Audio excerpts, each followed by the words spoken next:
Olá pessoal, então hoje nossa ideia é discutirmos um pouco sobre o comportamento de uma variável sempre bastante importante para as empresas, para as pessoas físicas, que é a taxa de câmbio.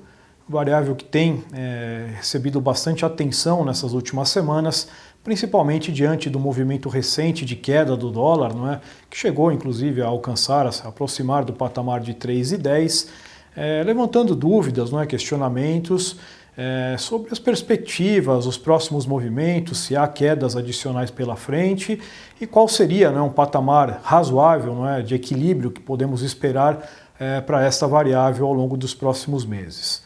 Antes de mais nada, é importante contextualizar que a taxa de câmbio sempre envolve dificuldades bastante grandes em se elaborar projeções.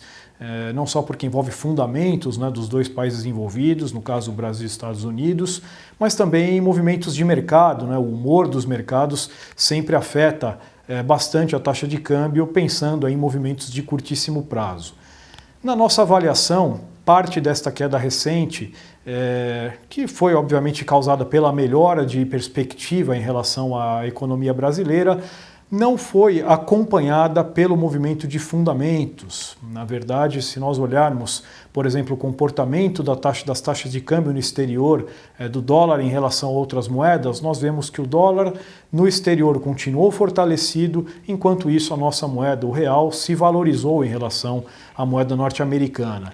Claro que parte deste movimento reflete a queda dos prêmios de risco, como foi falado, em virtude das mudanças na condução da economia aqui no Brasil para melhor, ou seja, o Brasil passa por um processo de reformas, de ajuste, não só das contas públicas, mas da economia como um todo. Isso tende a fortalecer os nossos ativos. Entretanto, temos ainda muitos desafios, muitos problemas para os próximos anos que tendem a limitar, de certa forma, essa recuperação não só da economia, mas também dos preços dos nossos ativos. A taxa de câmbio é um deles. Isso fica muito claro quando analisamos o comportamento dos prêmios de risco, que é uma variável importante, nosso CDS de 5 anos que recuou de mais de 500 pontos no início do ano para cerca de 260, 270 pontos agora, mas vemos limites para a continuidade dessa queda dos prêmios de risco em virtude do quadro fiscal bastante difícil. Nossa relação dívida-PIB continuará subindo, pelo menos até 2020 e 2021. Então, por este fundamento, que ainda é bastante desfavorável, vemos também um limitador para esta queda do dólar, para esta valorização do real. Outro ponto importante se refere a um fundamento também bastante relevante da economia, que são os nossos termos de troca, e aí muito relacionado, no caso do Brasil, aos preços das commodities. Na nossa visão, não há, nos próximos anos, uma perspectiva de retomada de um cenário muito benigno em relação a esses preços, como o Brasil se defrontou na década passada até início dessa década, ou seja, não há mais, na nossa avaliação, pelo menos por alguns anos, uma recuperação forte de preços de commodities, e isso também é um fator que impõe limites para a valorização da nossa moeda.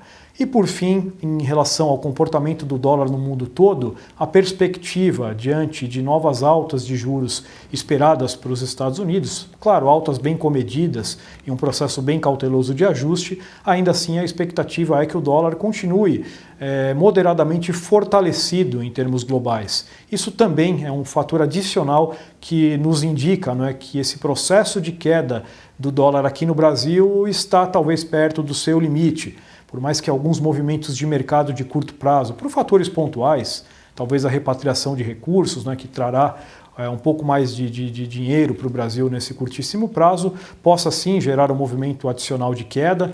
O dólar não dá para descartar uma aproximação do patamar de R$3, mas na nossa visão, reforçando o ponto que temos enfatizado, estes movimentos não são compatíveis com os fundamentos nossos de médio e longo prazo, de modo que não vemos uma eventual queda adicional para R$3 ou abaixo de 3 como sustentável no médio prazo.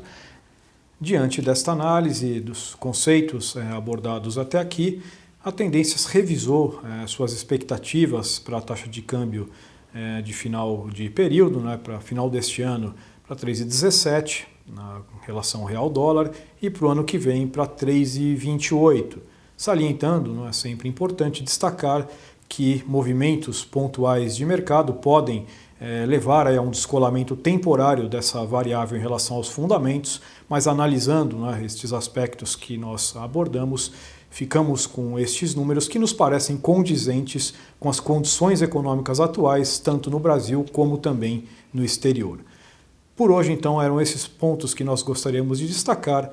Deixo um abraço a todos, até a próxima.